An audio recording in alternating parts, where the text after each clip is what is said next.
Hello दोस्तों, मैं विविता भास्कर। शिक्षण कौशल में थ्योरी कंप्लीट करवाने के बाद अब उसका जो है प्रैक्टिस सेट क्वेश्चन करवा रहे हैं। हमने अगली वीडियो में भूल कर जो है कह दिया है कि 8वें चैप्टर का क्वेश्चन प्रैक्टिस सेट करवा रहे हैं, उसके लिए सॉरी। लेकिन ये शिक्षण कौशल का थ्योरी पूरी चैप्टर वाइज कंप्लीट कराने के बाद जो है क्वेश्चन आंसर हम स्टार्ट किए हैं। इसका क्वेश्चन आंसर प्रैक्टिस सेट करवाने जा रहे हैं। चलिए आज की वीडियो दूसरा वीडियो है हमारा, स्टार्ट करते हैं क्वेश्चन आंसर का। तो ये है हमारा आगे का अगला नंबर है 109 नंबर है। इसके आगे का क्वेश्चन जितना भी था हमने उसको अगले वीडियो में पहली वीडियो में डाला है। ये दूसरी वीडियो है आज की हमारी। तो अगला नंबर है शिक्षण प्रक्रिया में निम्नलिखित में से सबसे महत्वपूर्ण कौन है। शिक्षण प्रक्रिया में निम्नलिखित में से सबसे महत्वपूर्ण कौन है। तो देखिए हमने लिखा है, 4 ऑप्शन लिखा है हमने।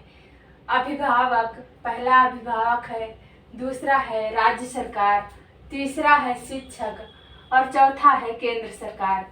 तो इन चारों में से सबसे ज़्यादा शिक्षण प्रक्रिया में महत्वपूर्ण कौन है। तो वो है शिक्षण प्रक्रिया में शिक्षक, क्योंकि पढ़ाने से रिलेटिव है तो शिक्षक ही मेन है इसमें। अगला क्वेश्चन है 110 नंबर। शिक्षण का प्रमुख अर्थ है। शिक्षण का प्रमुख अर्थ क्या है। तो देखते हैं ए नंबर क्या है।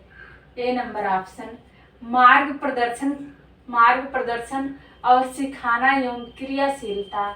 वहीं बी नंबर ऑप्शन है हमारा प्रेरित करना और सी नंबर है सूचना देना और डी नंबर है उपर्युक्त सभी। तो चौथा ऑप्शन हमारा डी नंबर उपर्युक्त सभी सही होगा। अगला क्वेश्चन है, अगला नंबर है और क्वेश्चन शिक्षण की गति आधारित होनी चाहिए।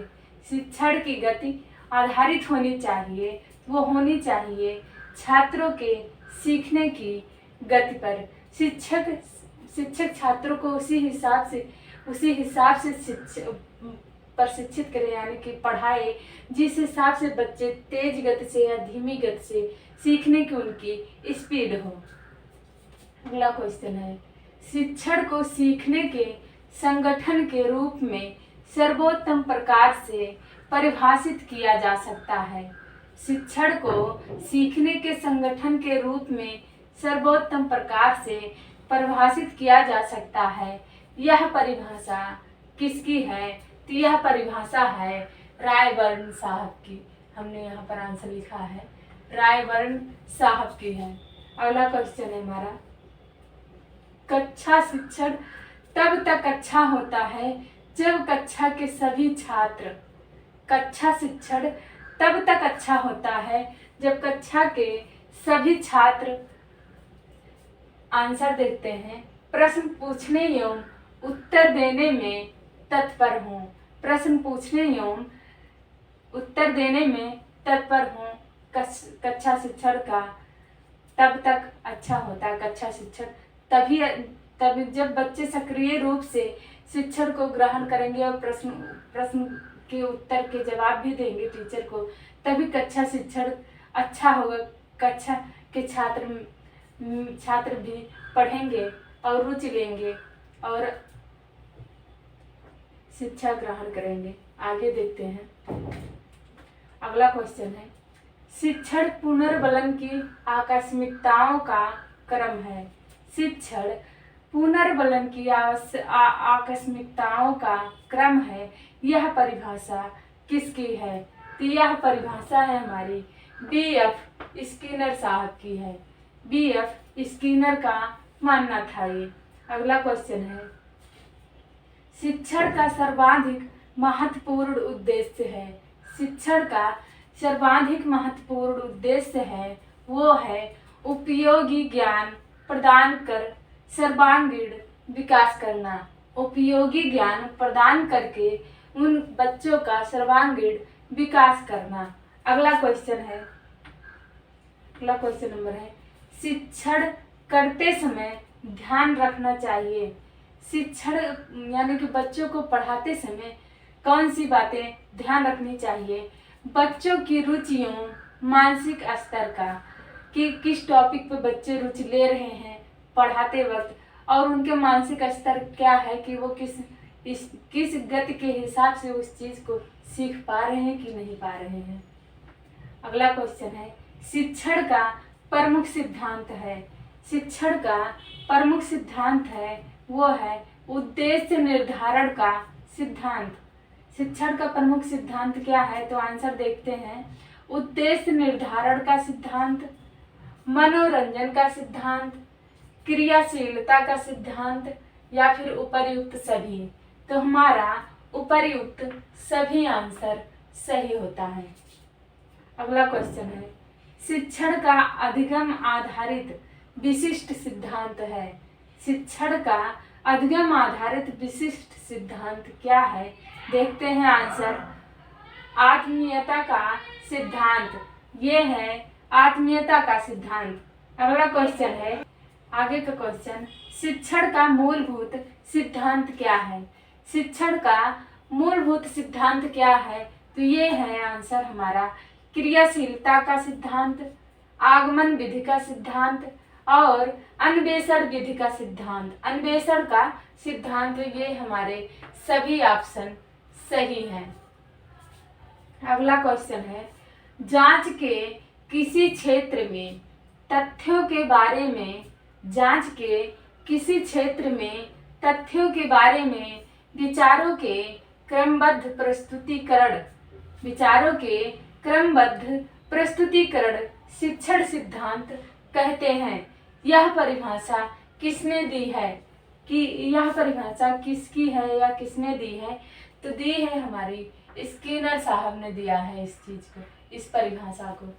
अगला क्वेश्चन है हमारा, शिक्षण का सामान्य सिद्धांत नहीं है। देखिए क्वेश्चन में क्या कह रहा है, नहीं और हाँ में काफी क्वेश्चन गलत हो जाते हैं आंसर देने में। शिक्षण का सामान्य सिद्धांत नहीं है पूछा है, तो आंसर देखते हैं, परिणाम का सिद्धांत है कि नहीं है। अगला देखते हैं नियोजन का सिद्धांत, और उसके आगे है ऑप्शन रुचि का सिद्धांत। तो इन तीनों में से कौन सा आंसर नहीं है उसको चुनाव करेंगे, क्योंकि नियोजन का सिद्धांत है, रुचि का सिद्धांत है, तो ये दोनों ऑप्शन हमारे हो नहीं सकते क्योंकि नहीं पूछा है। तो ये किलपैट्रिक सिद्धांत हमारा नहीं है और यही आंसर हमारा सही है। अगला क्वेश्चन है,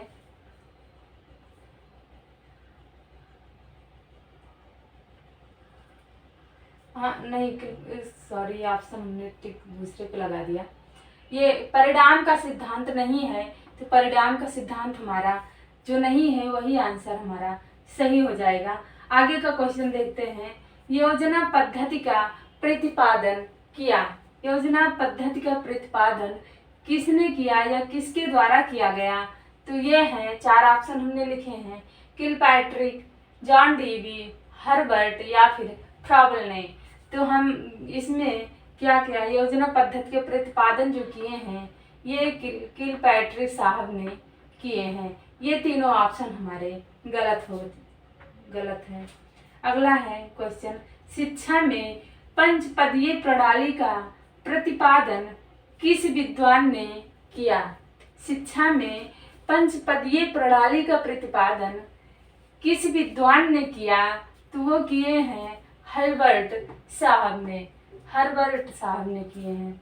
अगला क्वेश्चन है, पर्यटन सर्वाधिक सहायक है। पर्यटन सर्वाधिक सहायक है तो वो है भूगोल शिक्षण में, या फिर गणित शिक्षण में, या फिर संगीत शिक्षण में, या फिर भाषा शिक्षण में। तो इन ऑप्शनों में से कौन सा ऑप्शन हमारा सही है, तो ये सही है भूगोल शिक्षण में।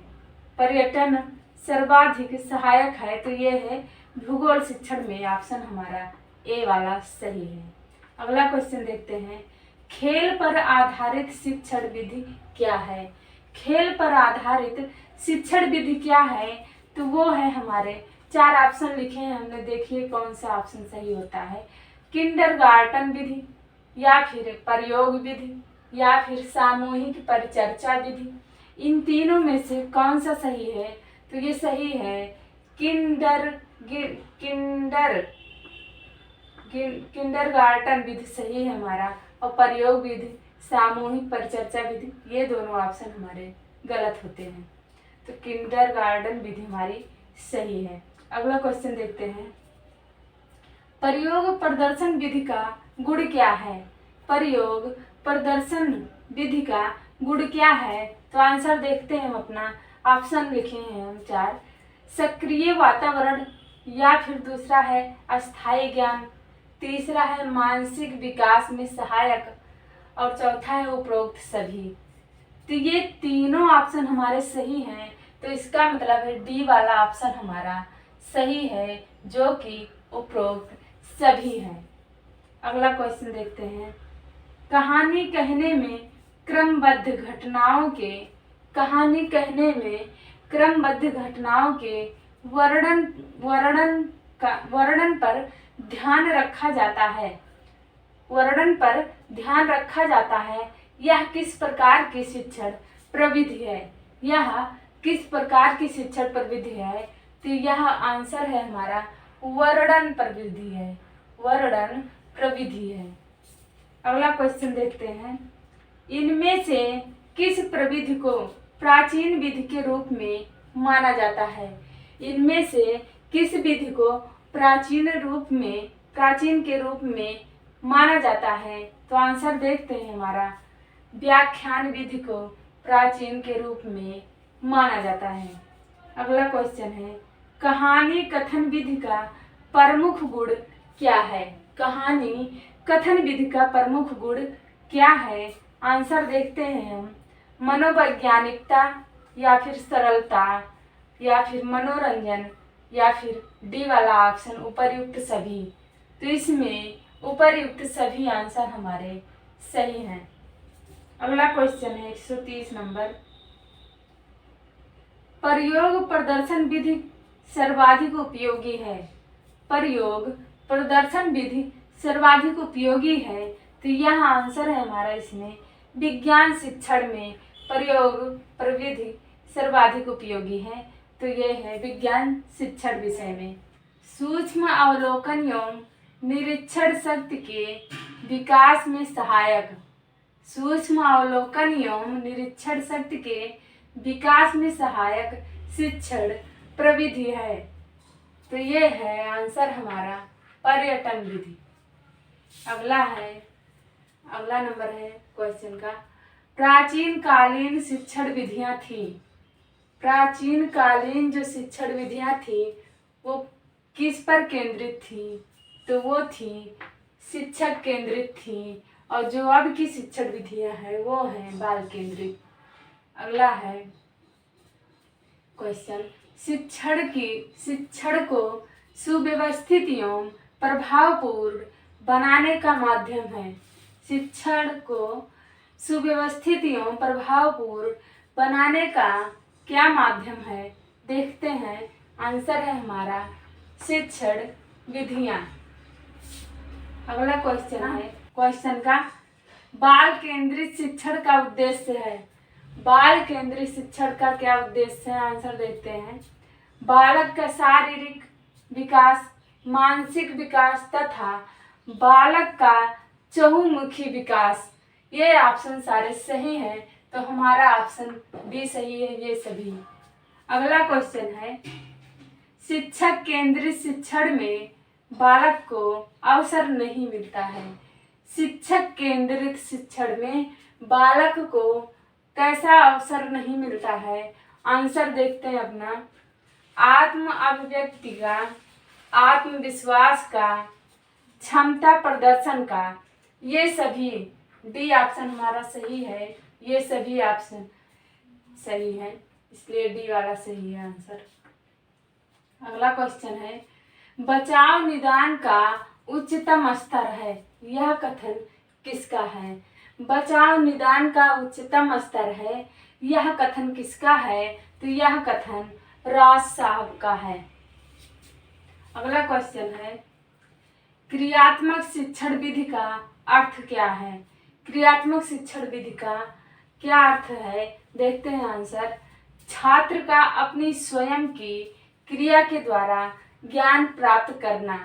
क्रियात्मक शिक्षण विधि का अर्थ है कि क्रिया करके जब पढ़ेगा बालक खुद पर ऐसी विधियों का प्रयोग करेगा पढ़ने के लिए, तो छात्र अपनी स्वयं की क्रिया के द्वारा ही ज्ञान प्राप्त करना सीख जाएगा। ज्ञान प्राप्त करना आंसर है हमारा, सही है।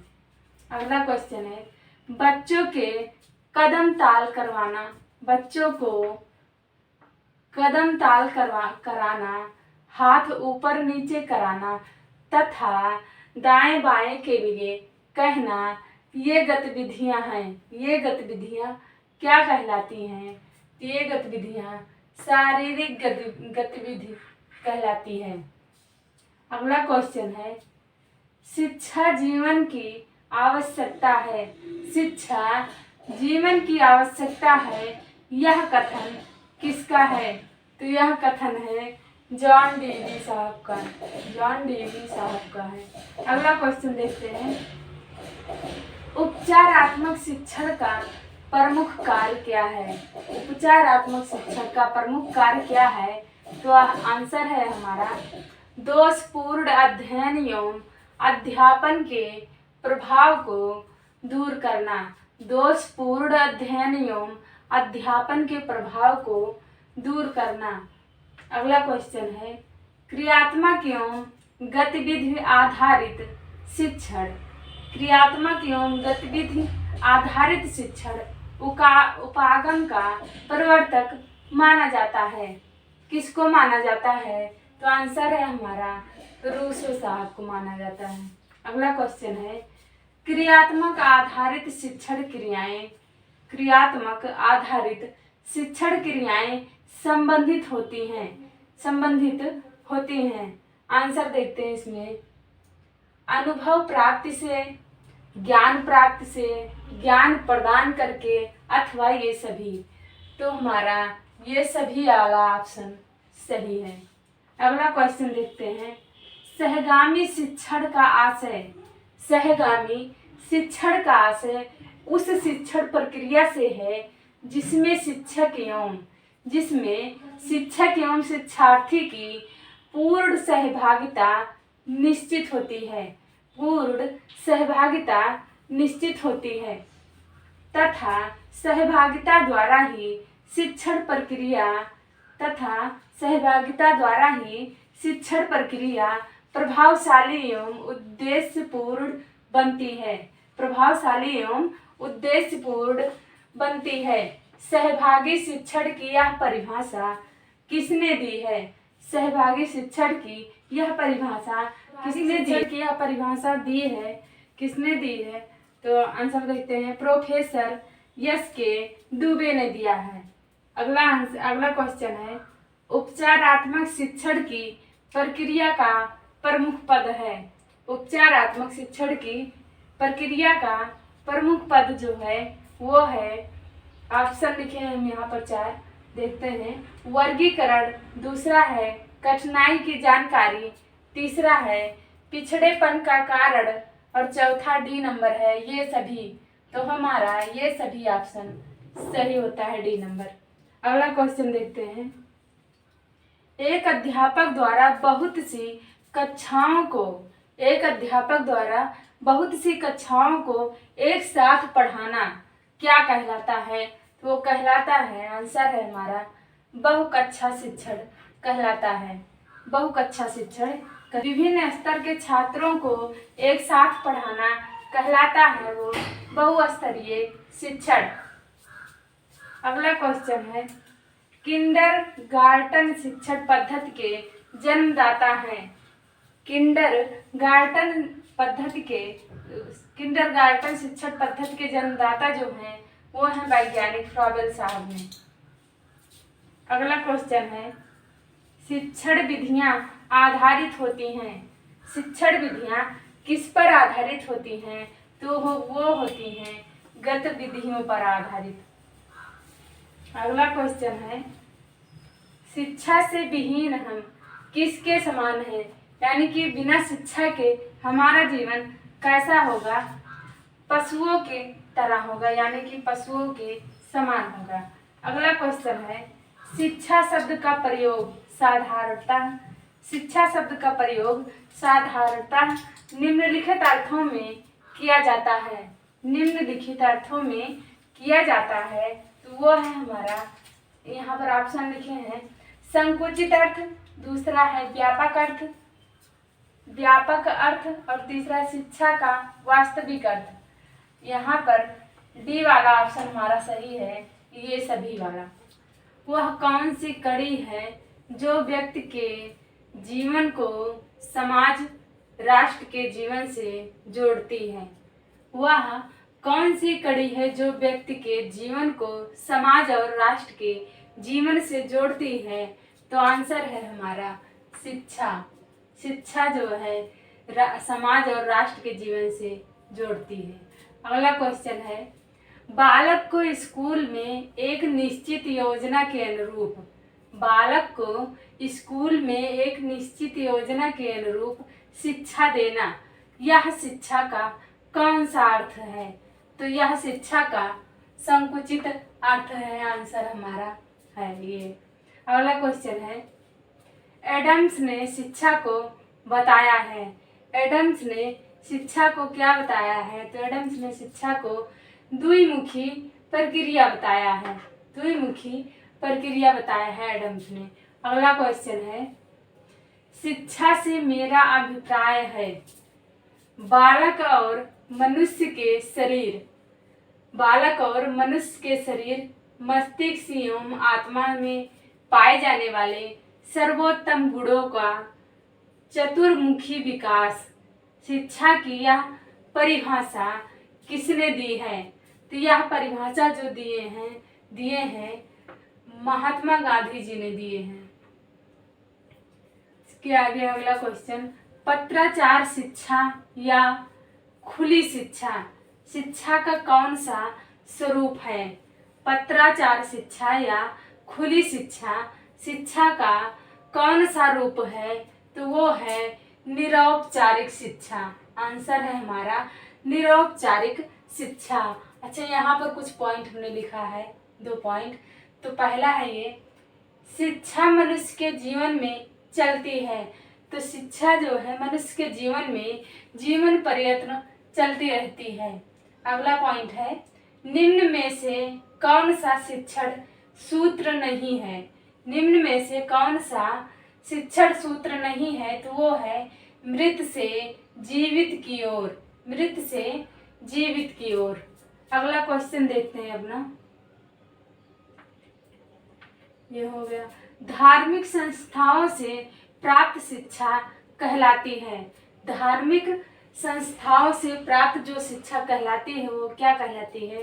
तो वो कहलाती है औपचारिक शिक्षा, औपचारिक शिक्षा कहलाती है। अगला क्वेश्चन है, किस विद्वान ने समस्त शिक्षा व्यय को मानव में विनियोग कहकर पुकारा है? विनियोग कहकर पुकारा है, किसने पुकारा है? तो वो है मिर्डल ने पुकारा है, मिर्डल जी ने पुकारा है। अगला क्वेश्चन है, शिक्षण सूत्रों के प्रयोग का एक लाभ यह भी है, शिक्षण सूत्रों के प्रयोग का एक लाभ यह भी है, क्या लाभ है? आंसर देखते हैं, शिक्षण सरल एवं रोचक बनता है, शिक्षण सरल एवं रोचक बनता है, आंसर है हमारा। अगला क्वेश्चन है, शिक्षण सूत्र शिक्षण सिद्धांतों को प्रदान करते हैं, शिक्षण सूत्र शिक्षण सिद्धांतों को प्रदान करते हैं, तो आंसर है हमारा शिक्षण की उपादेयता प्रदान करते हैं। अगला क्वेश्चन है, शिक्षण सूत्रों का आविष्कार नहीं किया गया है, शिक्षण सूत्रों का आविष्कार नहीं किया गया है, वरन इसको खोजा गया है, वरन इसको खोजा गया है, आंसर हमारा सत्य है।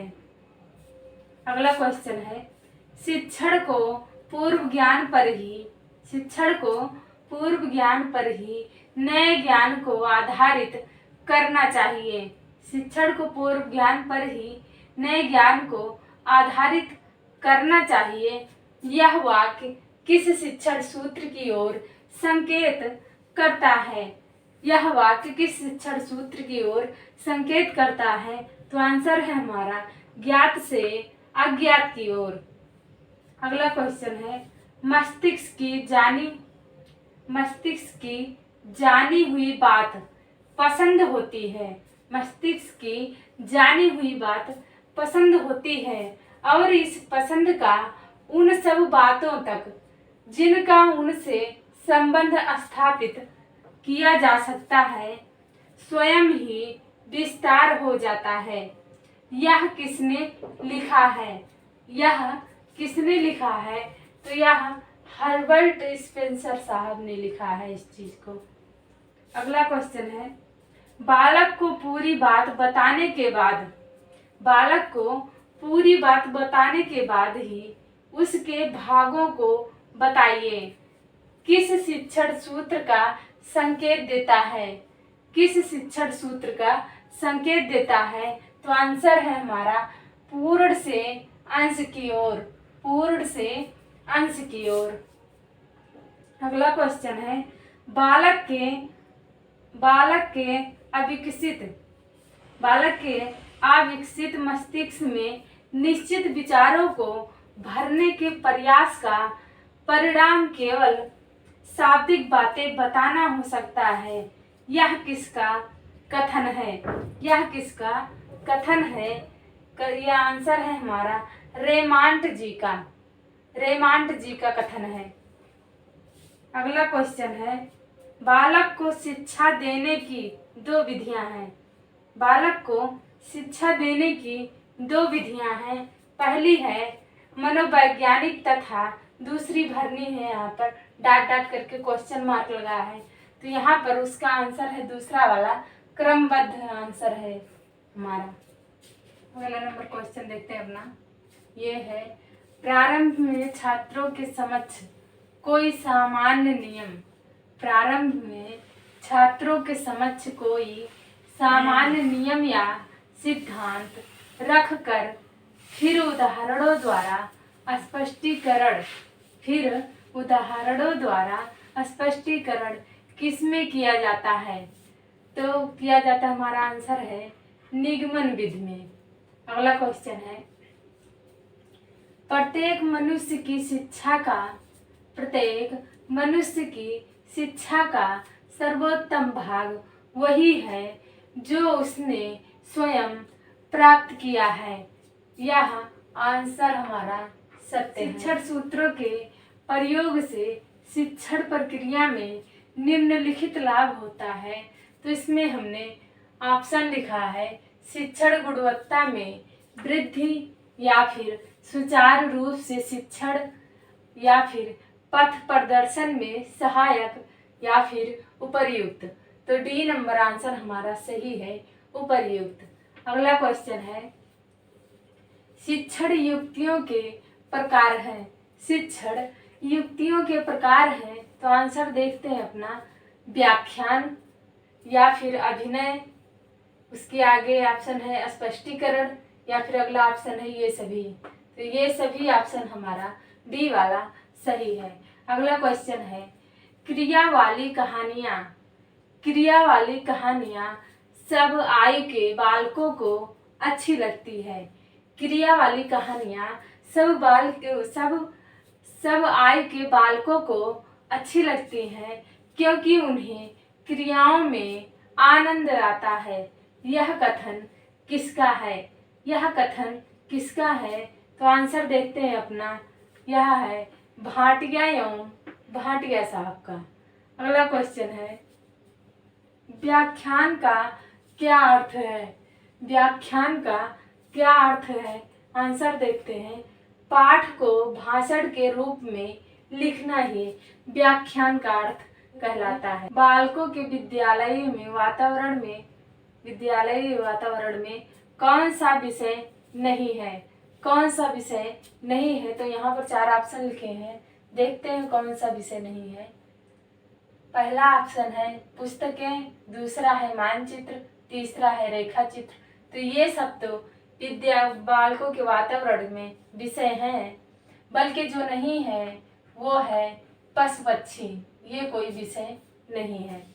अगला क्वेश्चन है, सहयोग की भावना का विकास संभव है। सहयोग की भावना का विकास तभी संभव है जब बालक समूह में कार्य करे। तो आंसर हमारा समूह कार्य से संभव है। अगला क्वेश्चन है, श्रम के प्रति सकारात्मक दृष्टिकोण का विकास। श्रम के प्रति सकारात्मक दृष्टिकोण का विकास करने हेतु उपयुक्त हैं। तो वो है समूह कार्य। अगला क्वेश्चन है, कहानी कैसी होनी चाहिए। कहानी कैसी होनी चाहिए। तो कहानी क्रियाशील होनी चाहिए। अगला क्वेश्चन है, कथोपकथन। कथोपकथन का तात्पर्य क्या है। कथोपकथन का क्या तात्पर्य है। तो उसका तात्पर्य है वार्तालाप। अगला क्वेश्चन है, सुकराती विधि कहते हैं। सुकराती विधि किसको कहते हैं। तो वो कहते हैं प्रश्नोत्तर विधि को। अगला क्वेश्चन है, शिक्षण का मूलभूत सिद्धांत है। शिक्षण का मूलभूत सिद्धांत कौन सा है। तो वो है आंसर हमारा क्रियाशीलता का सिद्धांत। अगला क्वेश्चन है, मल्टीमीडिया में आवश्यकता होती है। मल्टीमीडिया में आवश्यकता होती है। तो आंसर है हमारा वीडियो डिस्क का। वीडियो डिस्क का। अगला क्वेश्चन है, चल लघु प्रयोग। चल लघु प्रयोगशाला का एक रूप होती है। चल लघु प्रयोगशाला का एक रूप होती है। तो क्या होती है देखते हैं आगे। आंसर है हमारा विज्ञान किट्स का। अगला क्वेश्चन है, स्थानीय इतिहास पढ़ाने के लिए। स्थानीय इतिहास पढ़ाने के लिए सर्वोत्तम सहायक सामग्री है। तो आंसर देखते हैं अपना आगे क्या है। पड़ोस में स्थित किला। आंसर सही है। अगला क्वेश्चन है, बुलेटिन बोर्ड को हम कह सकते हैं। क्या कह सकते हैं। बुलेटिन बोर्ड को प्रदर्शन पट कह सकते हैं। प्रदर्शन पट कह सकते हैं। अगला क्वेश्चन है, वास्तव में प्रश्न सबसे अच्छा उत्तेजक है। वास्तव में प्रश्न सबसे अच्छा उत्तेजक है और यह शिक्षक को शीघ्र उपलब्ध हो जाता है। और यह शिक्षक को शीघ्र उपलब्ध हो जाता है। यह कथन है काल्विन का। यह कथन है काल्विन साहब का। यहाँ पर हमने कुछ क्वेश्चन लिखा है, शिक्षण के क्षेत्र में आज सबसे अधिक उपयोग किस सहायक सामग्री का हो रहा है। शिक्षण के क्षेत्र में आज सबसे अधिक उपयोग किस सहायक सामग्री का हो रहा है। तो वो हो रहा है, आंसर है हमारा कंप्यूटर का। अगला क्वेश्चन है, जनेयर सिट्रप्स उपकरण किस विषय का किट है। तो वो है गणित का। अगला क्वेश्चन है, किस सहायक सामग्री की झलक मात्र से ही छात्र सामग्री में अभिव्यक्त संदेश को ग्रहण कर लेते हैं। तो वो है फ्लैश कार्ड है। अगला क्वेश्चन है, जो उपकरण बालकों को नेत्रों के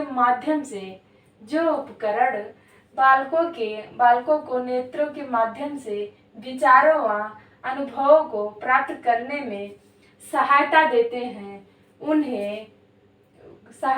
हैं वह है दृश्य उपकरण। अगला क्वेश्चन है, प्रयोग प्रदर्शन विधि का गुण है सक्रिय वातावरण या फिर अस्थायी ज्ञान या फिर मानसिक विकास में सहायक या फिर ये सभी। तो ये सभी डी वाला आंसर हमारा ऑप्शन सही है।